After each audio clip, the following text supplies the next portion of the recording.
તો બીજી તરફ આણંદના અડાસ ગામે આવેલ ગાલા કંપનીના કર્મીઓએ કંપની બહાર વિરોધ પ્રદર્શન કર્યો છે। સ્થાનિકોને નોકરી ન આપી તેમજ છૂટા કરવાના વિરોધમાં કંપનીના કર્મીઓ અને સ્થાનિકો એકત્ર થયા હતા। કંપનીની બેવડી નીતિ સામે ગાલા કંપની વિવાદમાં સપડાઈ છે। કંપનીના કર્મીઓએ ગાલા કંપનીના સંચાલકો સામે અવાજ ઉઠાવ્યો છે।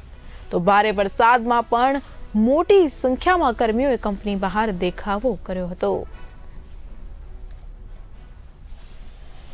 अंदर अर्निंग तो स्टेपलर लगी तो अंदर ऑफिस में ले गए तो कोई हाजिर भी नहीं અને હવે એવું કે અમારે કહેશે રિક્ષામાં લઈ જાઓ તો અમે ફોર્સ કર્યો તારે ગાડી લઈને આયા પહેલા તો એવું કે રિક્ષામાં લઈ જાઓ તમે આ 3 દિવસ પહેલાની શુક્રવારની વાત હા કામ કરતા આગળ એવા એવું કે અમારે અહીં આવો કામ કરો તો પૈસા મળશે પણ વાગી તો બી કામ કરાવે છે।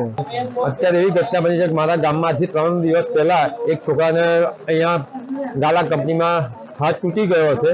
એ છોકરાએ રજૂઆત કરી કે એને કોઈ સાધન આપવામાં આવ્યું તે રિક્ષા બહારથી ભાડે કરી લાવી અને હોસ્પિટલ ગયો અને એને કંપનીના ઓનરે એવું કીધું કે ભાઈ જો તું નોકરી પર રોજ આવીશ તો તને પગાર મળશે, ઘરે બેસીને પગાર નહીં મળે। અને આ ગામની અંદર જેટલા પણ છોકરાઓ નોકરી કરે છે એમની સંખ્યા બહુ ઓછી છે, બહારના યુપી બિહારના લાવે છે અને ગામના કોઈ પણ વ્યક્તિ લેડીઝ ક્યાં તો પુરુષને લેવા હવે નવા કોઈ લેવા તૈયાર નથી। અગાઉ પણ 4-5 વર્ષ પહેલા પણ એને બહુ લોકોએ છૂટા કર્યા હતા કંપનીના માલિકે। અગાઉ પણ આ કર્મચારીઓ દ્વારા આ કંપનીના માલિક પર કોર્ટમાં કેસ પણ દાખલ થયેલા છે અને સમાધાન કર્યા પછી એ છોકરાઓને પણ એને કાઢી મૂકેલા છે નોકરીમાંથી।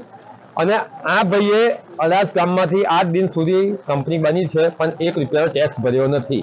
અગાઉ મેં મુખ્યમંત્રી સુધી પણ રજૂઆત કરી છે, જિલ્લા વિકાસ અધિકારી, તાલુકા વિકાસ અધિકારી અને નોટિસો આપી છે। આ ભાઈને બહુ જ નોટિસ મેં આપી છે, તેમ છતાં પણ આના પેટનું પાણી હાલ્યું નથી અને આ એક સરકારી તિજોરીને બહુ જ મોટું નુકસાન કરી રહ્યો છે।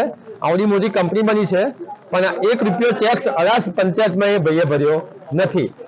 આજકાલની બનેલી આ સામેની કંપની તેને 3.25 કરોડની આકારણી કરેલી છે। એ ભાઈએ એનો વ્યવસાય વેરો પણ ભરે છે રેગ્યુલર અને આજકાલ બની 3.25 કરી છે। આ ભાઈ 1 રૂપિયાની આકારણી કરવા તૈયાર નથી ને કંપનીએ જે આકારણી પંચાયતે કરી છે અગાઉની બોડીએ તેનો આજ દિન સુધી વેરો ભરેલો નથી અને ગામના કોઈ પણ છોકરું આગામી દિવસોમાં આ પ્રકારનું સમાધાન બનાવવાનું સમાધાન નહીં થાય તો કયા પ્રકારની કાર્યવાહી એ કાર્યવાહી એવી કરવામાં આવશે કે આ બધા બાળકો એવું કહે છોકરાઓ મારા ગામના કે અમે ગાંધી ચીજિયાથી 15 થી 20 દિવસ 1 મહિના સુધી આંદોલન કરવા તૈયાર છે બધા છોકરાઓ।